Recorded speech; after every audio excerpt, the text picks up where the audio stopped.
Welcome to Daily Wisdom, Walking the Path with the Buddha, a podcast shared by David Roylance.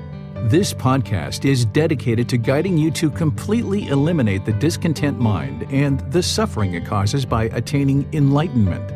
Learn and practice the teachings of Gautama Buddha that will guide you to fully attain a peaceful, calm, serene, and content mind with joy. To support this podcast, visit patreon.com/support Buddha or visit buddhadailywisdom.com, where you will discover a full range of courses, retreats, and online learning resources to assist you on the path to enlightenment. Now, here's our teacher to share more.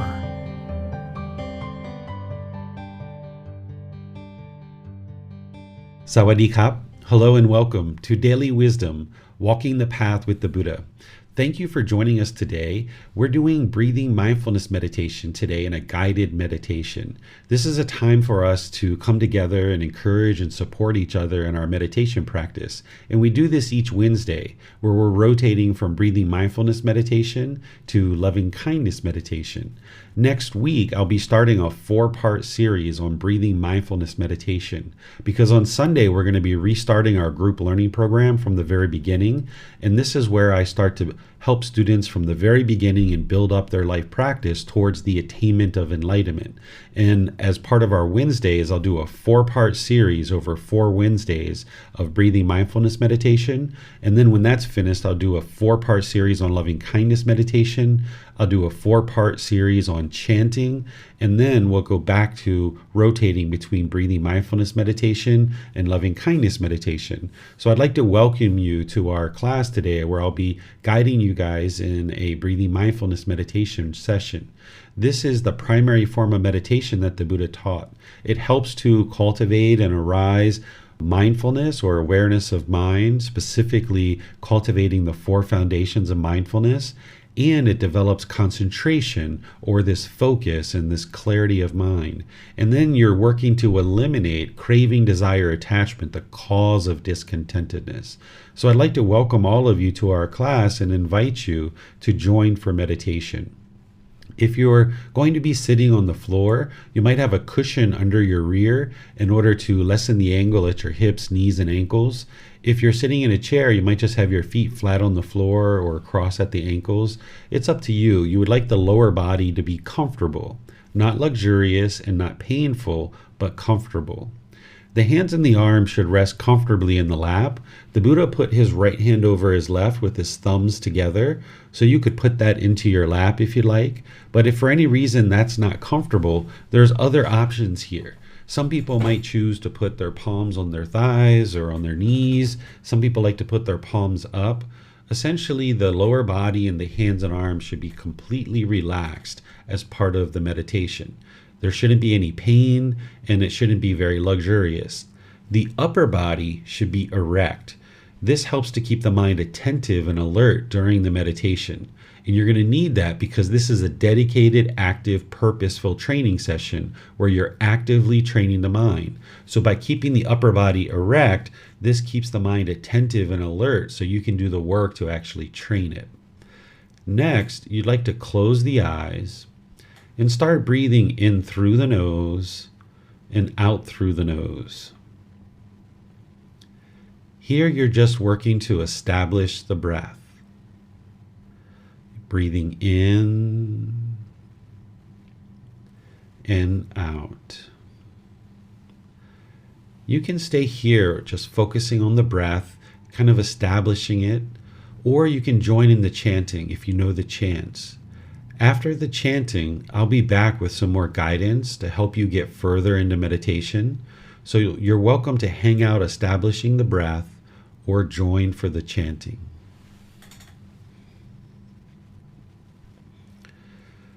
Arahang Samma Sambuddho Mahakeva Bhutang Mahakavanang Apivateyami Savakato ควตาธัมโมธัมมังนามัสสามิสุปฏิปันโนภะคะวะโตสาวกสังโฆสังฆังนามามินับโมตัสสะภะคะวะโต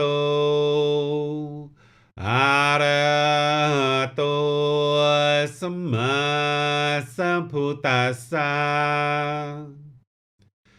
นับโมตัสสะภะคะวะโตอะระหะโตสัมมาสัมพุทธัสสะนับโมตัสสะภะคะวะโตอะระหะโตสัมมาสัมพุทธัสสะอิติปิโสภะคะวะอะระหังสัมมาสัมพุทโธวิชาจารณังสัมโมโนสกขาโตโรกาวิโตอนุเตโรปุริสาธัมมาสติสัตตาตวามนุสนังพุทโธภควาติ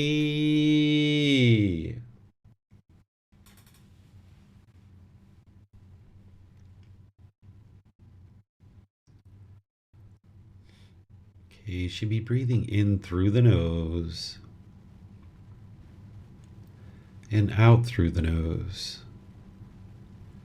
Your breath isn't going to necessarily match up to the guidance that I'm providing. I'm just here for guidance. This is your practice. So wherever you get to the next inhale, breathe in gradually through the nose, establishing a nice natural breath. And then whenever you get to the exhale, just breathe out gradually through the nose. I'm just here to remind you to breathe in and out. Breathing in and out.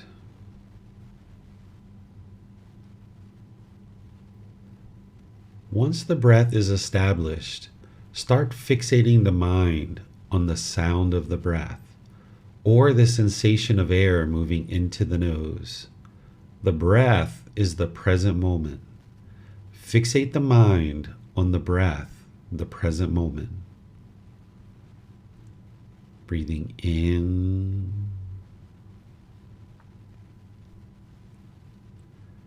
and out.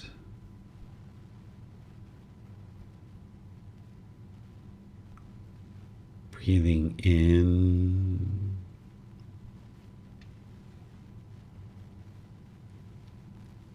and out. With the mind fixated on the breath, whenever you observe that the mind moves off the breath, cut that off, let it go, and come back to the breath, the present moment. No need to observe the thought, label it, judge it, analyze it, or even try to figure out where it's coming from. Just wherever you observe that the mind is off the breath, cut that off, let it go, and come back to the breath, the present moment. Breathing in in, out. Breathing in and out. I'm going to be quiet now and let you do this work of focusing on the breath. And whenever the mind is off the breath, you cut that off, let it go, and come back to the breath, the present moment. You have nowhere to go. There's nothing to do. No one needs you right now. This is your time to focus on the breath. Breathing in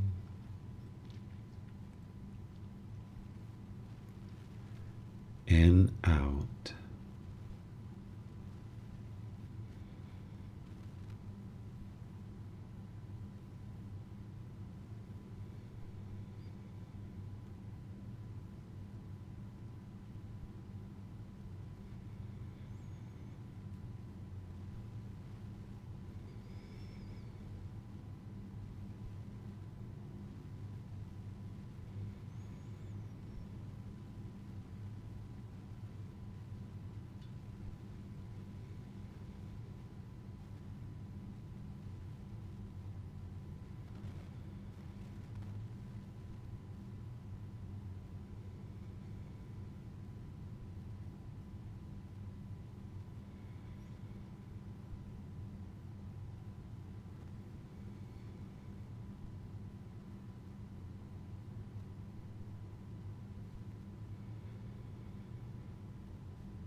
อะระหังสัมมาสัมพุทโธมหาควาพุทธังมหาควันหังอภิวาเทมิสวากขาโตมหาควตาธัมโมธัมมังนามัสสามิสุปฏิปันโนมหาควโตสาวกสังโฆ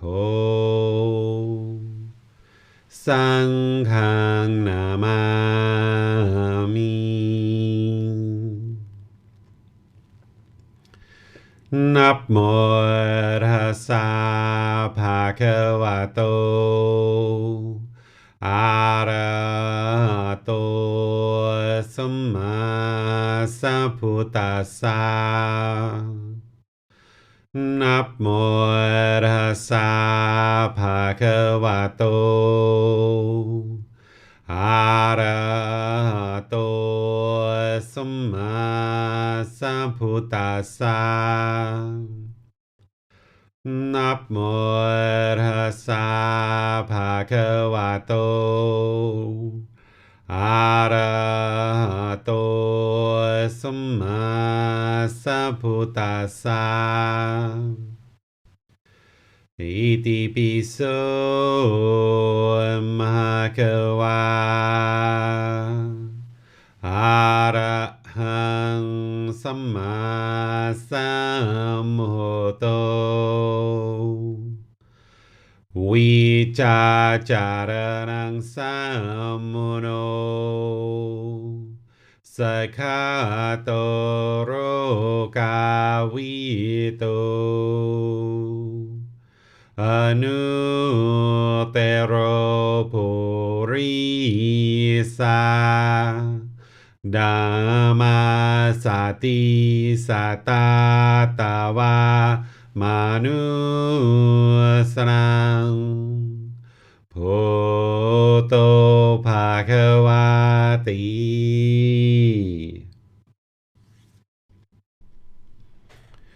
Okay, if you guys would like to gradually make your way out of meditation, I'd like to once again welcome all of you guys, especially those that have just joined us since we started meditation.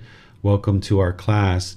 What we typically do is start with meditation like this and then open up to any questions that you guys might have. If you have any questions about the path to enlightenment or your own personal practice, whether it's meditation or any aspect of the teachings or applying the teachings in your life or anything that you're seeing in the world that you would like help on related to the teachings of the Buddha, you can put those into Facebook, YouTube, or Zoom. Our moderators will see that and be sure your questions get asked during the class. Or if you're in Zoom, you can electronically raise your hand and ask any questions or follow-up questions directly. Yes, sir. During meditation, especially in the beginning when we're just building our meditation practice up, what can be done if we find that our thoughts have wandered for maybe several minutes? Should we try to meditate longer to make up for those minutes that were lost, or we just let that go and carry on? Yeah, you just let that go and carry on. That's part of the whole package of meditation, is that when you're beginning to meditate and even maybe 6 months or a year into it, you're going to have thoughts that come up, and you're going to have a thought and maybe the mind follows that thought for a minute or 2 or 3, and you're reminiscing about something in the past or something in the future that the mind's thinking about. And the mind can go on sometimes, it almost forgets that it's meditating, and it just gets indulged in that thought for a minute or 2 or 3, and then you're like, oh yeah, that's right, I'm meditating. Cut that off and bring it back. And then what you would like to do is just get better and better at that, where you recognize that there is a thought sooner and sooner, and that you more easily cut it off and bring the mind back. Because as I've mentioned before, even an enlightened being is going to experience thoughts during meditation, but they're going to recognize it right away and they're going to cut it off right away and bring the mind back to the breath.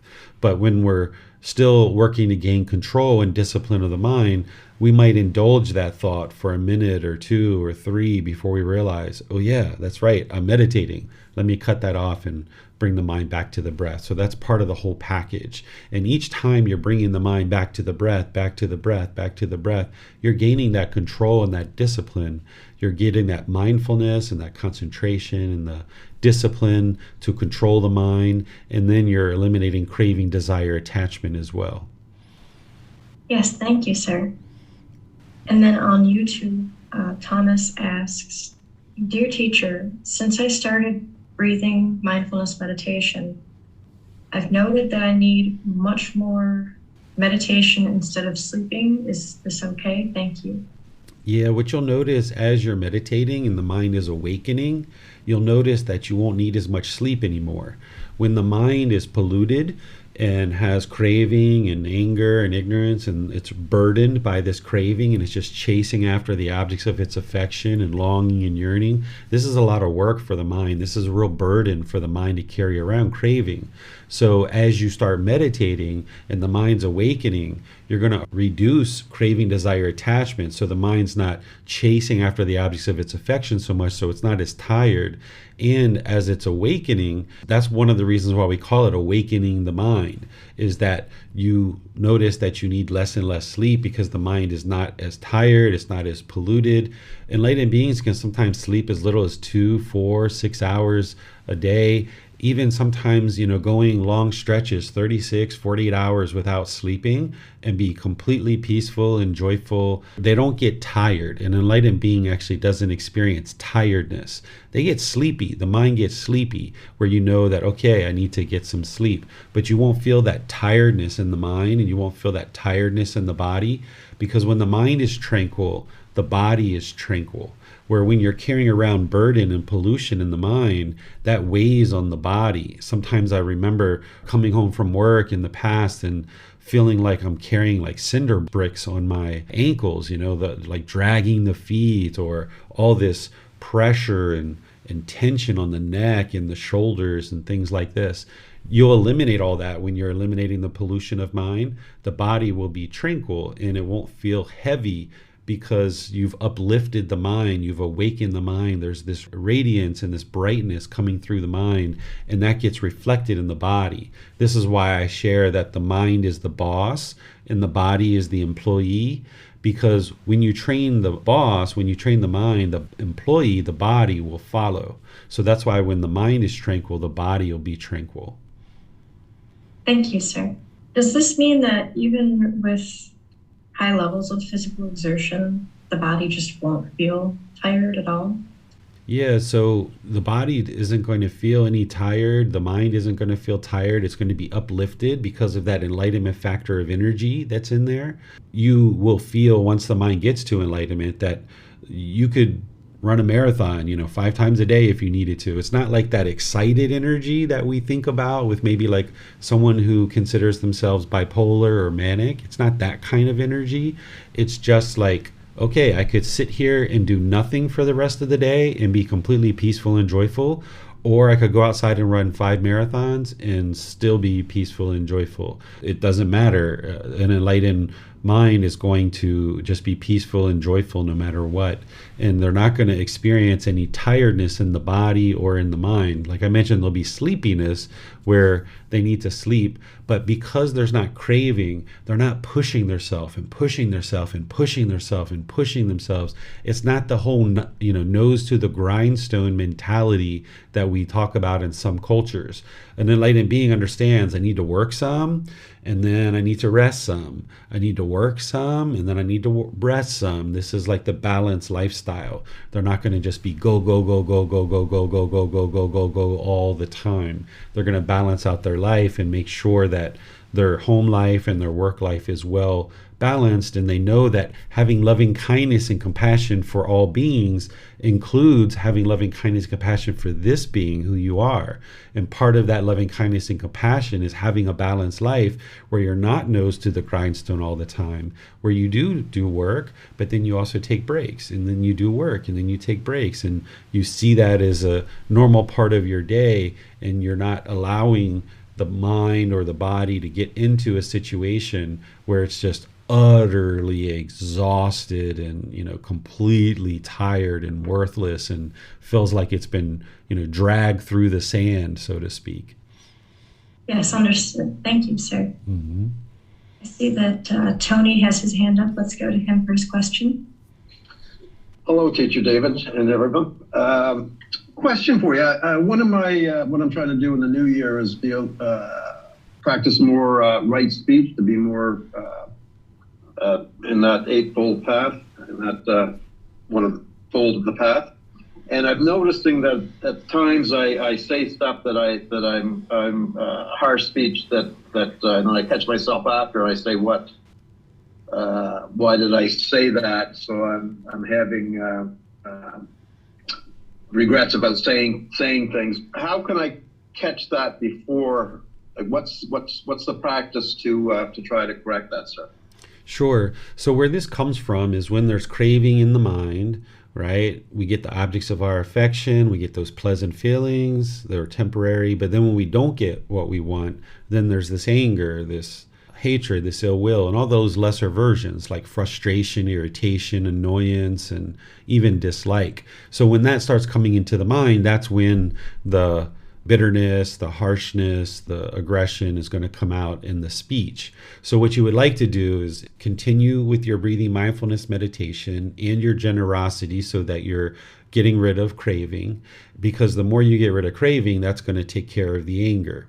And you need to get really familiar with the bodily sensations, because prior to the mind becoming angered, and that harsh speech then comes out because of the unskillful conduct, there's going to be those bodily sensations that are happening. So when you get enough meditation under your belt with the breathing mindfulness meditation, then you're going to see that you're going to become aware of these bodily sensations, and then you can cut off and let go of any discontent feelings like anger, hostility, this irritation and frustration that's arising. You can cut that off and let it go as a bodily sensation so that it never becomes a feeling in the mind. So you'd like to get your arms around all of that, continuing with breathing mindfulness meditation, generosity, get really familiar with the bodily sensations and cutting those off and letting it go before it becomes a feeling in the mind. Then at the same time, I'm not sure what you're doing with loving kindness meditation, but that's what's going to break up the ill will in the mind, that mental object of ill will. So if you're doing those other things I mentioned and you're catching the bodily sensations sooner and sooner, then what you'd like to do is break up the ill will so that then that's not there motivating the unskillful conduct. And this is how you can get your arms around that, because the speech is just a result of what's going on in the mind. And as long as there's craving and you're not aware of those bodily sensations, and as long as there's ill will, that mental object of ill will is there, then that speech is going to continue to do that. And then as you get all of this together more and more, then your mind will start moving into the jhanas eventually. And as the mind moves into the jhanas, then you experience what's called oneness of mind, or unification of the mind. Because what it sounds like is probably happening is the subconscious mind tends to be more polluted than the conscious mind. Consciously, I shouldn't speak with harsh speech. But then that polluted, very polluted subconscious mind, the conscious mind is polluted, but the subconscious mind tends to be even more polluted. So when you get enough of all of these teachings of the Eightfold Path under your belt with all the things I've mentioned so far, you'll get the mind into the jhanas, where now you'll have this unification of the mind and this oneness of mind, where now there won't be a subconscious mind, and you'll have full awareness of the entire mind, and you won't have that heavily polluted subconscious mind influencing the conscious mind, which then resorts to this unskillful conduct. And where you notice that there is unskillful conduct happening, try to cut that off, even if you're mid-sentence or it's just on the tip of your tongue. restrain the mind, even if you have to walk away and go somewhere else and redirect the mind. But if you get, something out that is harsh or aggressive, apologize to the person, accept responsibility for it, even if they're yelling and hollering or whatever they've done, and you know that they probably have some things that they're doing that are wrong as well, or unwholesome or unwise as well. Just admit to yourself and admit to the person, yes, I was wrong. I shouldn't have said that. I'm sorry. I apologize. I'm going to keep aiming to do better at this. So try to catch it sooner and sooner, even when it's on the tip of your tongue, restraining the mind. But if you can get your handle on those bodily sensations, that's the real key, because once the mind becomes angered with a feeling, now that's where the unskillful conduct can happen. Thank you. So just to expound on that jhana, is that unification of the subconscious and the conscious? I guess that's what you're speaking about, the unification of those two. Is that the first step of the jhanas, or is there steps to the jhanas? Different. I think there's 4 levels of jhanas, correct? Yes, that's right. There's 4 stages of enlightenment. Stages. And then there's 4 phases, which are called jhanas. The 4 phases of jhana, those are experienced prior to the mind getting into the first stage of enlightenment.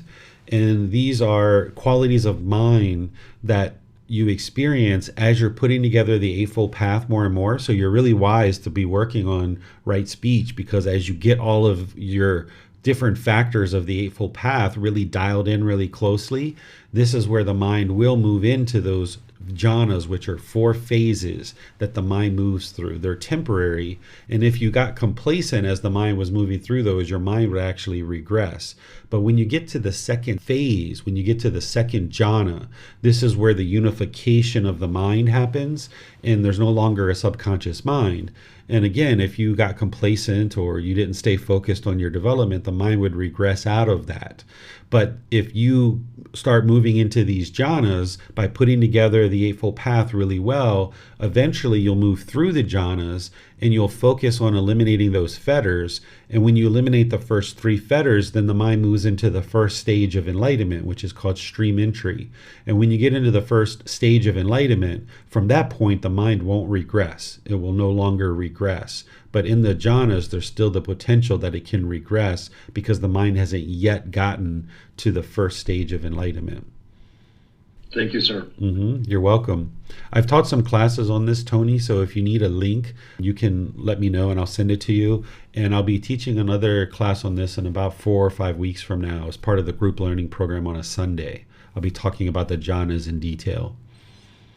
Yes, thank you, sir. To kind of stem off of this, those bodily sensations and being aware of them and being able to cut off and let go of bodily sensations, it can be sort of, I guess, confusing the first couple of times that this happens, where you're cutting off a bodily sensation before there's, say, the emotion of anger or sadness in the mind. How can one move past this like confused state that can arise from this, where you're like, well, I don't feel angry, but my body felt angry, or the body felt angry, to, I guess, make that more like smooth, where you can just cut it off and let it go and move on, instead of having that second of like, well, what was going on? Practice, practice, practice, right? That's why we call it developing a life practice. So yes, we call it bodily sensations because that's exactly what you experience, but all of this is happening in the mind because there's craving in the mind. It's longing and yearning for something. So even before pleasant feelings are experienced, those are usually harder for people to experience the bodily sensations with the pleasant feelings. But even with the pleasant feelings, there's a bodily sensation that's happening before the mind gets conditioned happiness or conditioned excitement or thrill, euphoria. The painful feelings are typically more noticeable for the bodily sensations, and those are the ones you usually get clued into first. And, you might feel, tingling in the body, rising up towards the head when the mind's about to get angry, and there's heat maybe in the face or pressure in the skull or something like that. So you start getting clued into this, and each emotion, each feeling, sometimes has a different type of bodily sensation. This is why we say like shyness, we call it butterflies in the stomach, which is that queasiness in the stomach, where anger, it tends to be, at least for me, it was the arising, feeling coming up through the chest and through the face and the pressure in the head. And then, well, wham, you can feel it. Like when it comes into the mind, it's like, whoa, there's the feeling. Oh, there's the anger. So by developing your meditation practice of breathing mindfulness meditation, and then throughout your day, cultivating and developing and practicing mindfulness where you're aware of the mind. That's why the 7 factors of enlightenment, the Buddha talks about mindfulness, and he says that mindfulness is always useful. Essentially, you should always be practicing mindfulness from the moment you start waking up, and even as you're dozing off in the bed. You need to be aware of the mind, that if any unwholesomeness comes up, to cut that off and let it go. So all day long, you're getting to the point where you would like to be practicing this mindfulness or this awareness of mind. This is where people think they're actually meditating all day long, but they're not. You're actually practicing mindfulness. And when you're aware of the mind and something just happened, and then boom, you feel those bodily sensations, it's like, that's what the Buddha was talking about. That's what David was talking about. But initially, when it first happens, it might shock you. Like you said, it might be a surprise, like, whoa, what was that? Like, whoa, there's the feeling. It's like all this stuff is happening, kind of almost quickly in rapid succession. But what you're doing with breathing mindfulness meditation is you're slowing down the breath. So therefore, you're slowing down the mind. So things aren't happening as fast. Because, when we don't have control of the mind, it's like wham, wham, wham, wham, wham. A whole bunch of things are happening back to back to back. You blow through the bodily sensations, you blow through the feelings, it becomes a condition of the mind. And next thing you know, you're mad for a whole week. Where if you're doing breathing mindfulness meditation, where you're really slowing down the breath, really slow, and you're focused the mind on that, the mind will slow down, but you'll have more awareness of the mind. So then you can almost get to the point where there's like 3, 4, 5, 6 seconds of bodily sensations before, boom, it becomes a feeling in the mind. So it kind of gives you more time to be observant of those bodily sensations and then cut them off. So it just comes with practice of breathing mindfulness meditation, doing that repeatedly, and then maintaining the mindfulness in daily life until you really become tuned in and dialed into these bodily sensations. And you've done enough of that work where now you're aware of it, and you've cut them off sooner and sooner as your awareness heightens more and more. Yes, thank you, sir. Mm-hmm. I see Tony has his hand raised. Let's go to him for his question. Thank you, Miranda. Yes. In my meditation, when I do a meditation with you, sir, the way you do the breath, a long in and a long out, that sort of seems to be a little bit of an effort for me. Then as I get into it, my breath becomes more shallow, so I'm not breathing in and out as much. Would you suggest that, or would your teachings be to continue with the longer in and out breath, or to go with the shallow breathing, let me say? I find it really helpful to do the elongated breathing. My breath used to also be quite shallow. As I was getting going with meditation, it took me quite a while to realize that I needed to slow it down and to then actually slow it down and elongate it. The Buddha's instruction on this, he just says, if you have a short breath, know that you have a short breath. If you have a long breath, know that you have a long breath. So essentially he's saying bring the mind to the breath and have awareness of the breath. That's what he's basically saying. But everybody's lung capacity is different. Everybody breathes differently. So I noticed that having an elongated breath really slows the mind down. And if you can work with your breath, and I've kind of mentioned this before, I think in classes that you've been in, where you might need to just do some breath work outside of your meditation, where you're just sitting somewhere and you're just got your eyes open and you're just trying to focus on breathing in and breathing out. Because one of the things that I noticed when I had the shallow breath and I tried to go to an elongated breath, that there was still a fear of death in the mind. So that when I was doing that elongated breath, I felt like I wasn't getting enough air. And then I started observing that there was a gap between the inhale and between the exhale. I started having this elongated gap. And then same thing on the other side, between the exhale and the inhale, there was this elongated gap. And I felt like I was going to be gasping for air and I was going to die. So it actually helped not only with meditation and slowing the mind down, it helped me to realize that I didn't have to be, breathing real shallow, that I could sustain life with just a nice, slow, steady, consistent breath. And it helped me, among other things that I needed to practice, to get rid of the fear of death, because there was still that fear of death, thinking that if I didn't get enough air, I was going to die like in an instant. So that was where that shallow breath was coming in. So I needed to do a certain number of sessions outside of meditation of just working with the breath and only the breath. I wasn't trying to focus the mind or do anything else. I just focused on trying to make the breath longer and longer. Thank you, sir. You're welcome. It does not appear that there are any other questions at this time, sir.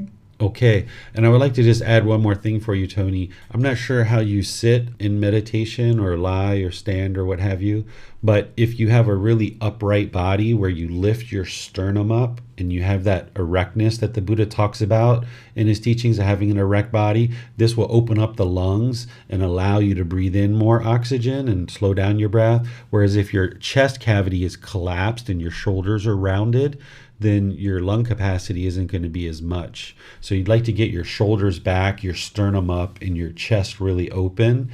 That's what's going to help you get the air in and get that nice elongated breath. Okay, yep, you're welcome. All right, so thank you all for your wonderful questions, and it's obvious that you guys are focused on your practice and really fine-tuning it more and more. This is ideal. This is what you'd like to do, and this is why it's a life practice, because you need to dial it in closer and closer, and this is why you need guidance from a teacher to help you.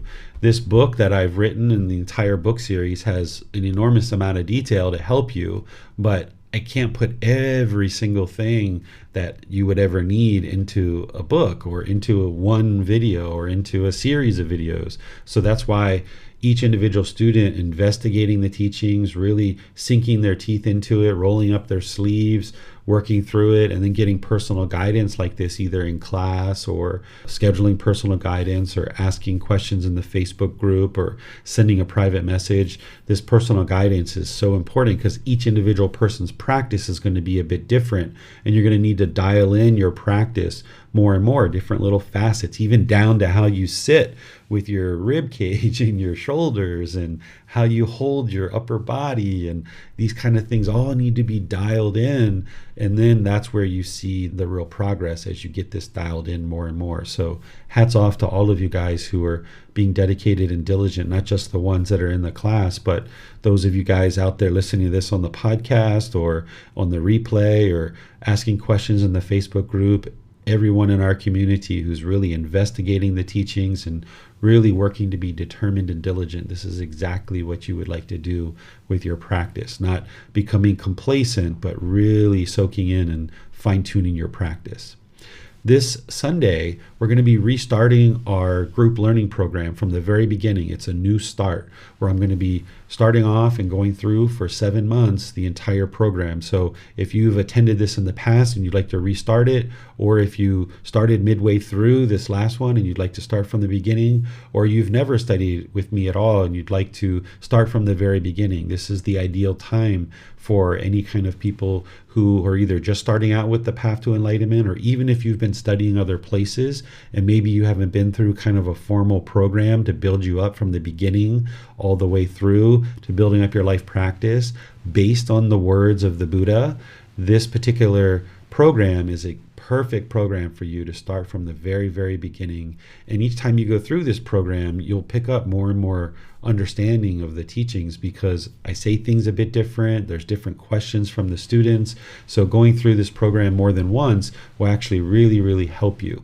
And if there's anybody who would like to get involved in doing moderation or anything like that, feel free to reach out to either me or one of the existing moderators, and you're welcome to get involved with that kind of thing too, because that can really invigorate your practice and kind of build in some enthusiasm and motivation where you're coming to class and you're connected with the moderation group and, having some responsibility and part of the community, you're welcome to contribute if you'd like to do that. So that's going to be on Sunday. We're going to restart the group learning program, and we do that at 9 p.m. Thai time. So whatever time it is in your time zone, you can figure that out and either tune in live, or if you can't make the live class, then it's on YouTube, it's on Facebook, and it's in the podcast. You can digest that content at your own pace.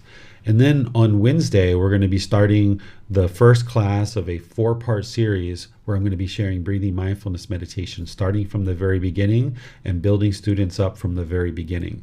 I'm doing this online, starting, as I said, on January 8th at 9 p.m. Thai time, and then on Wednesday, 9 p.m. Thai time. We're also restarting that here in Chiang Mai in person, the exact same program, at 9 a.m. here on Sunday and 9 a.m. on Wednesday. So if you're here in Chiang Mai, or you're traveling through Chiang Mai, or you would like to travel to Chiang Mai, you can actually attend classes here. And I've got not only the group learning program, but the Pali Canon and English study group that's on Saturday evenings. That's done online on Saturday evenings. It's taught here on Saturday mornings. And then there's different courses and retreats happening here in Chiang Mai at different times throughout the year that if you're interested to study in person in Chiang Mai, you can check those out.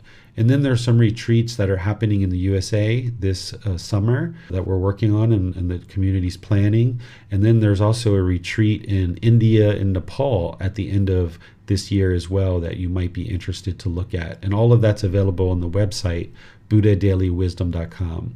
So thank you all for your dedication and your diligence. I'll see you in one of these future classes. Have a very lovely and wonderful rest of your day.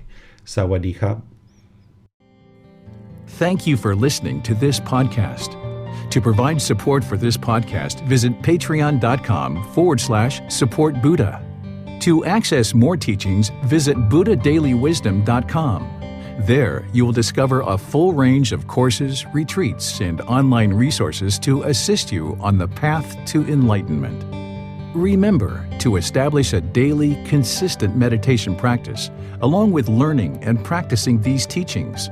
A well-developed meditation practice is the foundation in which to train the mind to attain enlightenment.